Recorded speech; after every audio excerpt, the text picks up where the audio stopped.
I've got some college football takes that I just need to get off my chest before we get into week 12, so let's get... That video was one of my most hated videos of all time. TikTok glitched and posted it twice back to back, and I was getting cooked in both comment sections. But now that the season is drawing to a close, I think it would be fair to look back and see how those takes aged. First, I said that the Big Ten and the SEC are relatively even conferences. We give the SEC a ton of respect for beating mid to even bad teams, but don't do the same for the Big Ten. SEC fans were really mad. Turns out it should have been Big Ten fans that were mad because I was disrespecting them. They were clearly better than the SEC this season. USC beat LSU and A&M, but went 4-5 in the Big Ten. Michigan beat Alabama. Illinois beat South Carolina. The Big Ten is dominating in the college football playoff.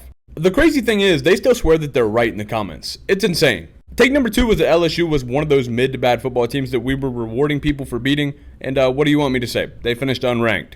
This was probably the take I got blasted for the most. I said Alabama Notre Dame on a neutral field would be a pick'em, and everybody was so sure Alabama would crush Notre Dame. Again, I kind of was wrong, but not to the people that were mad. It was Notre Dame that would absolutely crush Alabama. I'm begging you to go back and read those comments. This video posted twice. You literally cannot miss it if you just scroll back to around week 12. Next, I said that Ole Miss is the best team in the SEC if they play at their ceiling. There's nobody that can take over the game the way that they do. Not to be that guy, but I still believe this. You can cook me in the comments if you want. I don't care. I said that Penn State was becoming underrated, that people were hating them too much, and they would likely make a run in the playoff. Did they have some assistance from the bracket? Sure, but they're here now. Penn State and Notre Dame playing in the Final Four. Haters are in shambles. People that assume the past is always going to be the present, in shambles.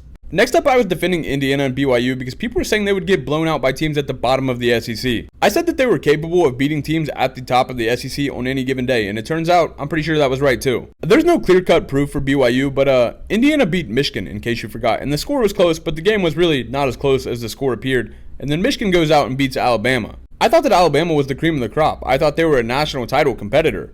Indiana absolutely handled Michigan, so what are we doing here? You can disagree with some of my takes. You can still disagree with some of these if you want. They are up for debate. But for the way I was getting absolutely cooked in that comment section, I don't think these takes were that bad. Let me know what you think in the comments and follow me for more college football content.